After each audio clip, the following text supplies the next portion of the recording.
मेरी अनुगमिनी थी और इसलिए मुझे उसका अभाव नहीं खटका, पर तुम तो शरीर का क्या प्रयोजन। वो पहली दो पत्नियों से ज्यादा ये अपनी तीसरी पत्नी को ही ज्यादा प्रेम कर रहा था। पर वहां पर जो बातचीत हो रही थी उसे यह समझ में देर न लगी कि यह भी उसकी पत्नी ही थी। पहाड़ी ने उसकी यह हालत देखी तो तरस खाकर बोली, सचमुच तुम मूर्ख हो।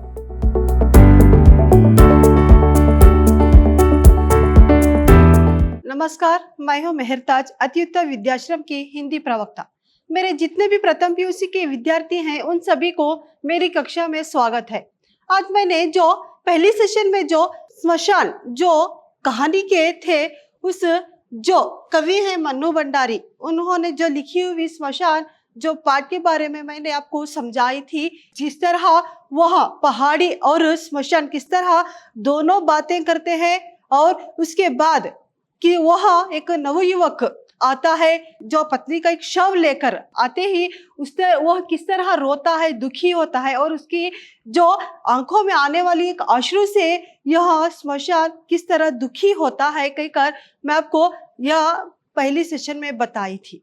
तो आज की जो सेशन में किस तरह यहाँ पर इस युवक की हालत कैसी होती है, वह उसकी हालत होने पर यह एक स्मशान उसके ऊपर किस तरह एक करुणा दिखाता है कहकर मैं आपको समझाऊंगी। तो देखिए, तभी एक दिन फिर उसका हृदय किसी परिचित स्वर की करुणा।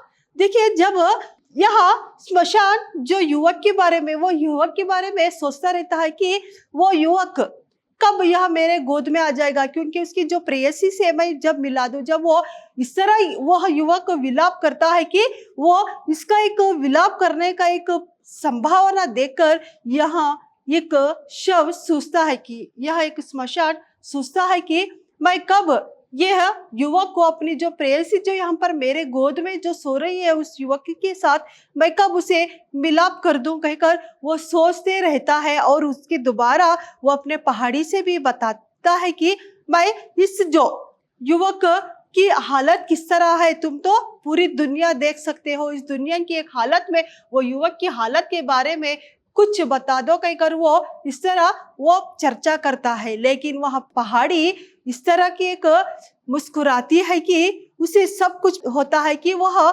दोबारा पूछती है कि तुम्हें मनुष्य पर इतना भरोसा है, इतना विश्वास है, वो मनुष्य किस तरह एक उसकी एक व्यक्तित्व रहती है कहकर वो पूछती है।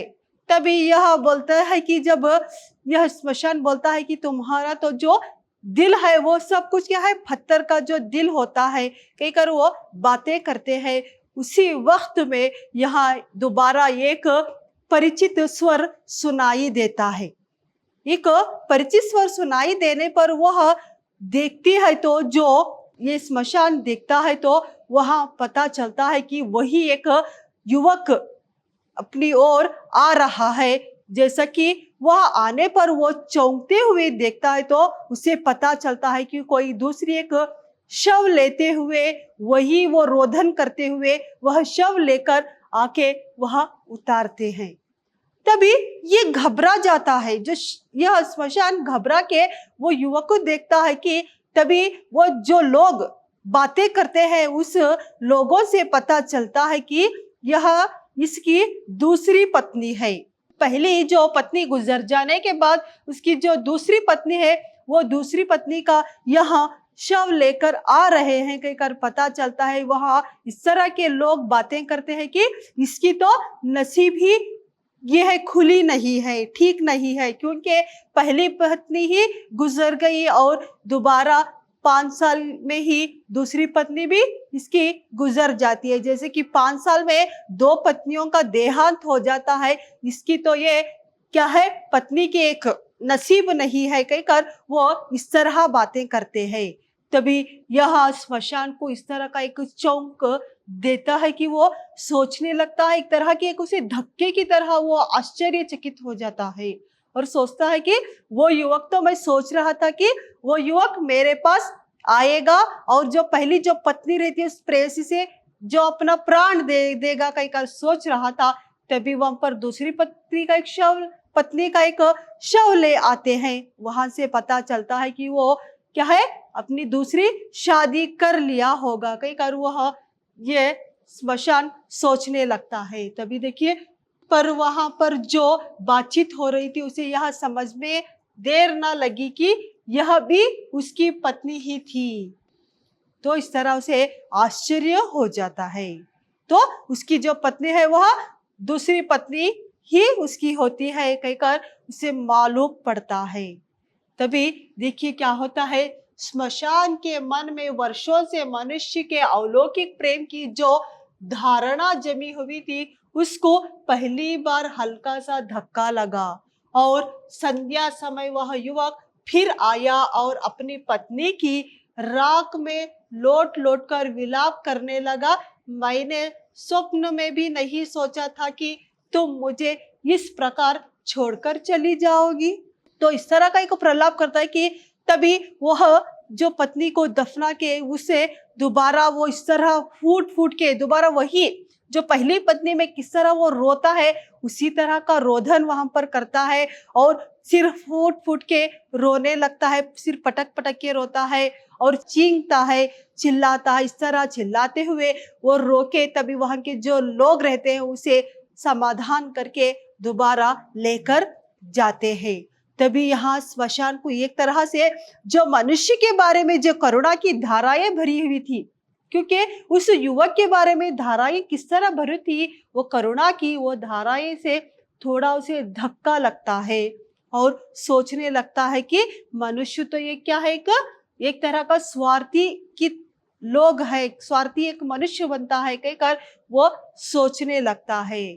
तभी देखते ही बातें करते करते ही वह जब दूसरे दिन दोबारा वह युवक इस स्मशान की ओर आता है वही तरह से प्रलाप करता है। जैसे कि पहली पत्नी में किस तरह प्रलाप करता है उसी तरह का एक प्रलाप करता है।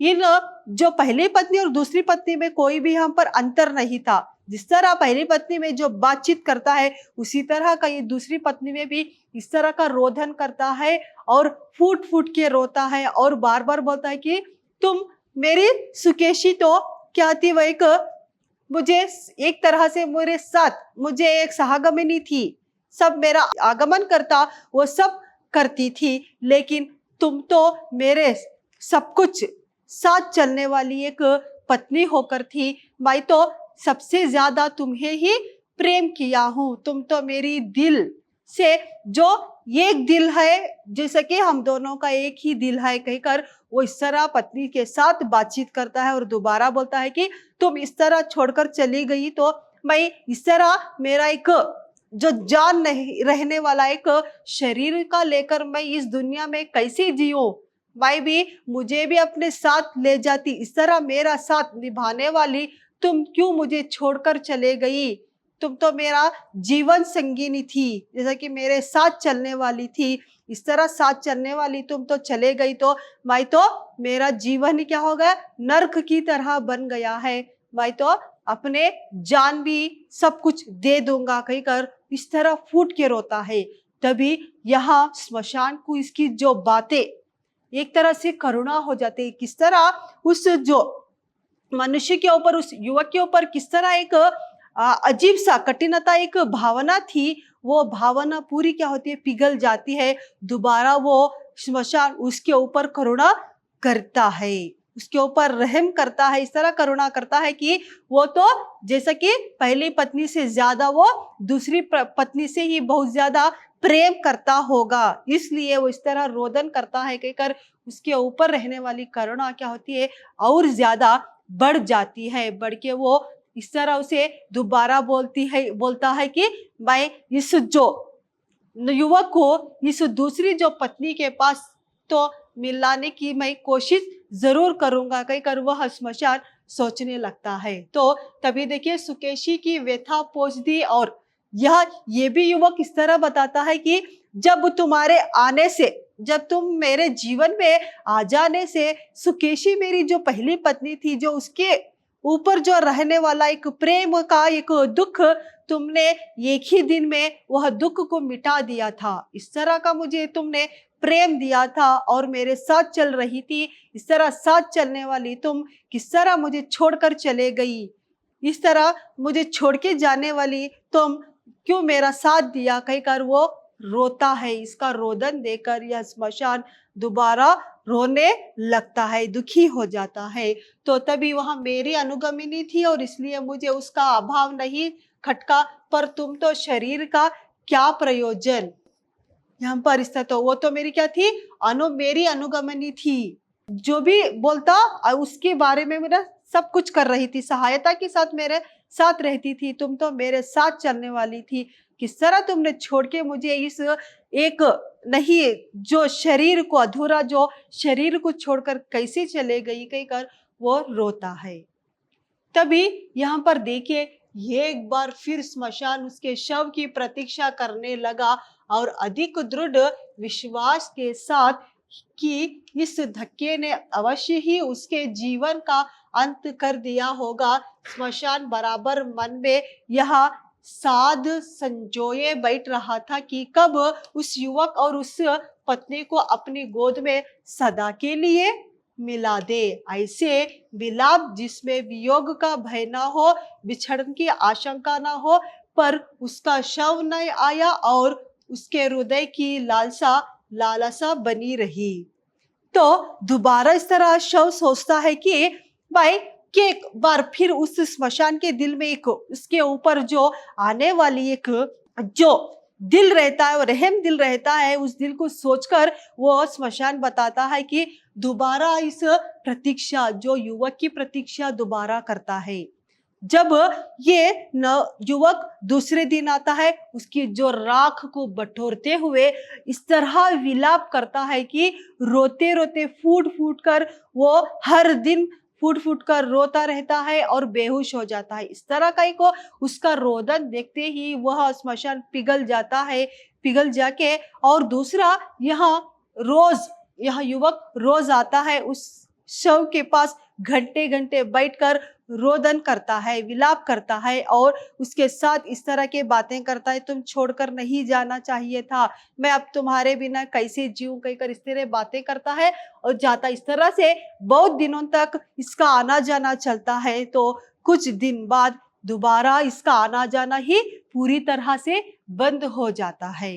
तभी हम पर देखिए, इसी वजह से वह स्मशान सोचता है कि पहाड़ी से बताता है कि ये तो युवक तो कुछ आत्महत्या कर लिया होगा, कहीं पर चला हो गया होगा, वो मर गया होगा। तो लेकिन ये तो सच में दूसरी पत्नी के लिए वो प्राण भी दे सकता है जरूर, क्योंकि पहली पत्नी से ज्यादा यह अपनी दूसरी पत्नी से प्रेम तो बहुत ज्यादा कर रहा था।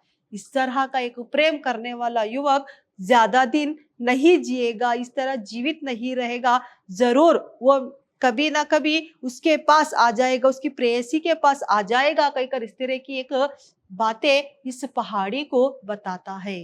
तभी पहाड़ी ने हल्के से मुस्कुराती है और बताती है कि तुम्हें उतनी आशंका है उस जो युवक पे, क्योंकि यहाँ बहुत सारे शव आते हैं इस स्मशान में और जाते हैं और लोगों का रोना धोना हर दिन चलता रहता है। तो इससे स्मशान को अपने आप पर घृणा आती है। वो सोचती है कि मैं तो इस एक शव की एक रूप से मैं मनुष्य की रूप लेना चाहता हूँ, कहकर वो हर दिन अपने आप पर दुखी होता है। तभी यह पहाड़ी इसकी जो बातें देखकर वो मुस्कुराती है। तभी वो सो बोलता है कि अपनी जो पहाड़ी से कब वो जो शव आएगा, जो उसका एक उसकी प्रतीक्षा कर रहा था, क्योंकि वो जो युवक की जो शव की एक प्रतीक्षा करता है, प्रतीक्षा करते करते वो हर दिन सुबह शाम उसकी प्रतीक्षा करता है, लेकिन वहां पर शव की एक इंतजार में ही रह जाता है। वह शव एक दिन भी उस युवक की नहीं आता। तभी शव न आया और उसके हृदय की लालसा लालसा बनी रही, लालसा जैसे कि जिज्ञासा, वो कब आएगा कहकर उसकी इंतजार में ही वह शव रहता है। जो स्मशान उसकी इंतजार में ही बैठा रहता है, तो वो कब आएगा वह युवक अपनी जो शव लेकर जब आएंगे तो मैं जरूर इससे मिला दूंगा कहकर, इसकी दूसरी पत्नी से मिला दूंगा कहकर वो हर दिन उसके इंतजार में ही उत्सुकता रहकर बैठा रहता है। तो तभी देखिए फिर वह डर्रा चल पड़ा। रोज ही ना जाने कितने शव जलते, अनुषद रोते, स्मशान मनुष्य के अलौकिक प्रेम के गुण गाता और पहाड़ी मुस्कुराती। और अंतर था तो केवल इतना कि स्मशान के स्वर में कुछ उतार आ गया था और पहाड़ी की मुस्कुराहट में व्यंग्य कुछ अधिक स्पष्ट और फकर हो गया था। तो यहाँ पर हर दिन उसकी जो डर्रा, डर्रा का मतलब उसकी जो राह देखता रहता है स्मशान, हर दिन वो स्मशान की इस तरह की एक राह देखता है कि उसके इंतजार में ही बैठा रहता है। तो रोज ही ना जाने कितने शव आते हैं और कितने वो जलते हैं और कितने क्या अनुशद रोते हैं, बहुत सारे लोग रोते हैं। और दूसरा स्मशान मनुष्य के अलौकिक प्रेम की गुणा गाता है। तो वो स्मशान इस तरह एक मनुष्य के बारे में गाता है कि तो इसका रोदन वो नहीं देख सकता कि उसके बारे में, उसके अच्छाई के बारे में हर दिन उस पहाड़ी के साथ गुणगान गाते रहता है। लेकिन यहाँ पर यह नहीं पता चलता है कि जो पहाड़ी में और स्मशान में किस तरह का एक अंतर रहता है। तो पहाड़ी को इस दुनिया का सब कुछ उसे पता चलता है क्योंकि वो ऊंचा होने के कारण से वो दुनिया, सारी दुनिया देख सकती है। तो इसी वजह से उसे सब कुछ मालूम होता है कि यह दुनिया में जो रहने वाला मनुष्य सिर्फ स्वार्थी है कहकर। लेकिन स्मशान ना देख सकने के कारण से उसे उस दुनिया की जो मनुष्य के बारे में कुछ भी नहीं पता चलता। इस वजह से उसके ऊपर जो मनुष्य के जो लौकिक जो प्रेम के ऊपर वो गुणगान हर दिन उस पहाड़ी के साथ गाता रहता है।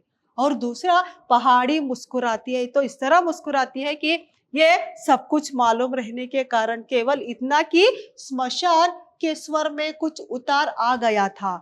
तभी इस तरह एक पहाड़ी मुस्कुराने का एक कारण समझ जाता था कि यह स्मशान, तो यह एक इसका मुस्कुराहट से एक व्यंग्य दिख रहा था। तो व्यंग्य दिख रहा तो इस वजह से वह स्मशान समझ जाता है कि तो कुछ और तो बात है इस मनुष्य में, क्योंकि मनुष्य को समझने वाला कोई व्यक्ति नहीं। तो यह पहाड़ी वह मनुष्य को देखता रहता तो उसे सब कुछ मालूम होता है। इस वजह से इस तरह की एक मुस्कुराहट दिख रहा है कहकर वो इस तरह सोचने लगता है।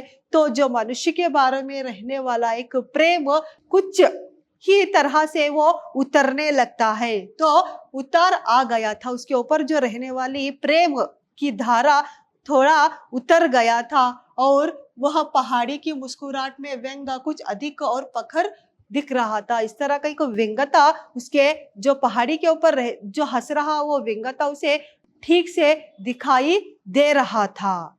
तो इस तरह सोचता है कि इस तरह साफ से दिखाई देने वाला इस व्यंग्यता से वो समझता है कि मनुष्य तो क्या है, एक तरह से अजीब एक स्वार्थी बन गया है कहकर वो सोचने लगता है। तो तभी देखिए यहाँ तभी 2 वर्ष भी नहीं बीत पाए होंगे कि स्मशान की कानों में फिर वही परिचित स्वर सुनाई पड़ा और उसके आश्चर्य का ठिकाना नहीं रहा जब उसने देखा कि वह युवक इस बार अपनी तीसरी पत्नी के शव को जलाने आया है। उसने सोचा शायद बिना प्रेम के ही उसने मजबूरी में विवाह कर लिया हो, और पर उसे युवक का विलाप सुना तो वह भ्रम भी जाता रहा। तो इस तरह वो जो पहाड़ी से बातें करता है तो पहाड़ी मुस्कुराता है। तो तभी 2 साल भी नहीं हुए थे, 2 वर्ष भी बीते ही नहीं, तभी वहां पर एक शव आता है। जो परिचित युवक का एक स्वर सुनाई देता है तो वह स्वर से पता चलता है कि वहां एक वो जो युवक की परिचित जो युवक की तीसरी पत्नी का शव था, उसे ले आ रहा थे। तो इस तरह ले आने के कारण से उसका जो आने वाला जो रोदन था, और शायद बिना प्रेम के ही तो इसका जो रोदन और इसका जो तड़पना देकर वह स्मशान सोचता है कि तो तो वो बिना प्रेम के ही, क्योंकि पहली पत्नी से तो प्रेम कर रहा था तो दूसरी पत्नी से तो बहुत ज्यादा प्रेम कर रहा था। तो जब तीसरी पत्नी से तो मजबूरी में यह शादी कर लिया होगा, ब्याह हो गया रहेगा रहेगा कहकर सोचता है। इसकी विवाह तो मजबूरी में हुई है, बिना प्रेम के ही, तो प्रेम से ही नहीं हुआ है, क्योंकि इन दोनों से तो जरूर से प्रेम हुआ होगा, लेकिन तीसरी में जो पत्नी है उससे बिना जो प्रेम से ही वो विवाह हुआ है कहकर सोचने लगता है। लेकिन जब वो युवक की बातें सुनता है तो वो एकदम क्या होता है, ये एकदम अचानक से वो क्या होता है, विलाप सुना तो भ्रम हो जाता है, भ्रम सा हो जाता है, क्योंकि वो एक तरह से उसे अजीब सा धक्का लगता है, आश्चर्य हो जाता है यह स्मशान, क्योंकि उसे तीसरी पत्नी पहले और दूसरी पत्नी से ज्यादा अपनी जो तीसरी पत्नी से ही बहुत ज्यादा प्रेम था कहकर वो मालूम होने के कारण से वो एकदम अजीब आश्चर्यचकित हो जाता है। तभी देखिए, मनुष्य के अलौकिक प्रेम की जिस भावना के श्मशान अपने हृदय में बड़े यत्न से संजाए बैठा था, उसका वही हृदय इस हृदय के पत्थर हो गया और विमूढ़ सा देखता रहा। उसकी दृष्टि पथराई हुई थी, उसमें एक प्रश्न साकार हो उठा था। तो तभी यहाँ पर यह सोचने लगता है कि जब वो शव लाने से उसकी बात जो सुनने से उसे धक्का लग जाता है, अजीब तरह से एक आश्चर्य होता है, क्योंकि वह बताता है कि वो पहली दो पत्नियों से ज्यादा ये अपनी तीसरी पत्नी को ही ज्यादा प्रेम कर रहा था। क्योंकि यहाँ इस तरह का एक रोदन, किस तरह का एक रोदन था कि वो जैसा पहले दो पत्नियों के साथ किस तरह रोदन करता है और रोता है, विलाप करता है, तड़पता है, चीखता है, चिल्लाता है, और दूसरा उसकी जो रोदन थी, जो उसकी जो तड़प थी, एक सलाखों की तरह, जलती हुई सलाखों की तरह दिख रहा था। तो उसकी एक तड़प देखकर वह पहाड़ी इस तरह से दुखी हो जाती है, दुखी होकर सोचती है कि ये तो मजबूरी में ही जरूर शादी हुआ होगा कहकर सोचती है। तभी वह से पूरी तरह से एक बात यहाँ पर समझ में आती है कि वह अपनी दो पत्नियों से तीसरी पत्नी ही से ही बहुत ज्यादा प्रेम हुआ था कहकर यह युवक बताता है। तभी यह स्मशान सोचता है कि ये तो मनुष्य तो स्वार्थी है, इस तरह का स्वार्थी का एक दुनिया मैं तो मनुष्य में ही देख रही हूँ, इस समाज में तो, इस दुनिया में तो सिर्फ हम लोग ही स्वार्थी कहकर समझते हैं, लेकिन यहाँ पर सच में मनुष्य एक स्वार्थी बनकर जीता है कहकर उसे पता चलता है। क्योंकि यहाँ बताता है कि मेरी तो पत्नी क्या थी, तो पहली पत्नी अनुगमनी थी, दूसरी पत्नी जो सहगमनी थी, और जो तीसरी पत्नी जो आग्रगमनी थी। जैसा कि पहली पत्नी क्या थी, अनुगमनी, जैसा कि मेरे सब आगमन का एक पालन करती थी। जो दूसरी पत्नी सहगमनी थी, जो मेरे साथ साथ चलने वाली थी।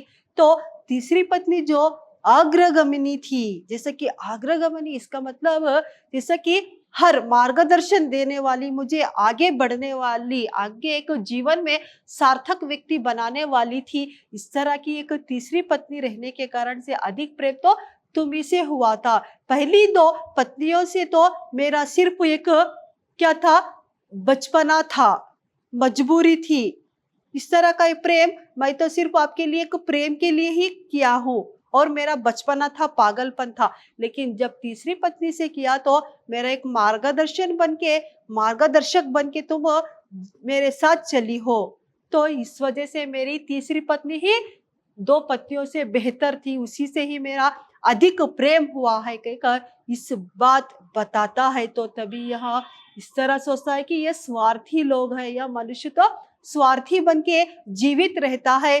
तभी जो मनुष्य के ऊपर रहने वाला जो दो पिघलने वाला जो दिल था, उस तरह की एक करुणामयी एक दिल था, उस तरह का एक करुणामय जीवित क्या होता है, उसके ऊपर पत्थर बन जाता है। तभी वहां जो स्मशान का दिल पत्थर दिन बन जाकर उसके जो मनुष्य के ऊपर खिन्नता आती है। तो इस तरह यहाँ पर विमूढ़ सा देखता रहा, उसकी दृष्टि पत्थर आई हुई थी, उसमें एक प्रश्न साकार हो उठा था। तो बार बार उसे इस जो स्मशान पर बार बार प्रश्न हो रहे थे, किस तरह ये मनुष्य होता है कहकर सोचते रहता है। तभी पहाड़ी ने उसकी यह हालत देखी तो तरस खाकर बोली, सचमुच तुम मूर्ख हो, इतना भी नहीं समझते कि जो इंसान प्रेम करता है। तो तभी हम पर पहाड़ी जो मुस्कुराती हुई बताती है कि तुम तो एक मूर्ख हो, तुम्हें इतना नहीं समझ पाता है कि ये सब कुछ, ये मनुष्य क्या होता है, स्वार्थी बन के अपने प्रेम के लिए सिर्फ जीवित होता है, अपने जीवन के लिए प्रेम करता है, दूसरों के लिए नहीं वो प्रेम करता कहकर वह समझाती है। और दूसरे उसे जीवन भी कम प्यार नहीं, वह प्रेम की स्मृति, कल्पना और आध्यात्मिक भावना पर ही जिंदा नहीं रहता। तो इन तीनों में ही नहीं जिंदा रहता, सिर्फ अपने जीवित रहने के लिए, जीवन में खुश रहने के लिए सिर्फ यह इस तरह का एक जो चीज को इस्तेमाल करता है, इस तरह का एक जीवित रहता है, अपने आप पर सिर्फ प्रेम करता है, समाज में वो दूसरों के लिए नहीं प्रेमी बनेगा। तो जीवित रहने के लिए ये सब कुछ संतुष्ट रहता है। तुम्हें यह बात समझ में नहीं आई, तुम तो एक सबसे बड़े मूर्ख हो कहकर बताती है। और दूसरा, जीवन की पूर्णता के लिए वह फिर प्रेम करता है और जीवित रहने की ललक के चलते ही वह हर वियोग झेल लेता है और व्यथा सह लेता है। और क्योंकि सबसे अधिक प्रेम तो मनुष्य अपने आप से करता है। तो यह इस तरह बात बताते हैं कि वो सब कुछ अपने जीवित रहने के लिए, इस दुनिया में अच्छे से ये खुशी से रहने के लिए वो सब कुछ झेल लेता है, सब कुछ जो समस्याओं का सामना भी कर सकता है। कोई भी एक परिस्थिति आ जाए उस परिस्थितियों का भी सामना कर सकता है। इस तरह का एक मनुष्य का दिल होता है। तो इसमें उसे कोई भी सिर्फ वो स्वार्थी बन के जीता है, सिर्फ वो जीवित होता है तो अपने आप से ही सिर्फ प्रेम करता है कहकर यह समझाती है। इस तरह जो समझाती है, तभी यहाँ पर देखिए यह बताता है कि पहाड़ी और जो स्मशान के दोनों के बीच किस तरह बातचीत होती है और किस तरह यहाँ मनुष्य एक स्वार्थी बनकर जीवित रहता है और अपने आप पर सिर्फ प्रेम करता है। और कौन सी एक, यहाँ पर हम सोचते हैं कि सिर्फ मनुष्य ही यहाँ पर प्रेममयी होता है, प्रेम करने वाला होता है, लेकिन असल में यहाँ पर यह स्मशान को पता चलता है कि एक मनुष्य क्या होता है, अपने लिए जीवित रहने के लिए वो कुछ भी झेल लेता है, कोई भी समस्याओं का एक पालन कर सकता है, सब कुछ परिस्थितियों का सामना कर सकता है। तो उसका जो रूप है जो सिर्फ प्रेम पे ही बना होता है और वो अपने जीवित रहने के लिए बार बार कितने भी वो प्रेम कर सकता है। यही मनुष्य का एक मुख्य एक आदत होती है कहकर यहाँ स्मशान को समझ में आता है। तो यही यहाँ पर मनुष्य क्या होता है, एक स्वार्थी बन के जीवित रहता है और सिर्फ वो जीवित रहने के लिए प्रेम करता है तो सिर्फ अपने आप पर प्रेम करता है, दूसरों पर यहाँ प्रेम नहीं दिखाता कहकर इस पाठ में दिखाया गया है। धन्यवाद।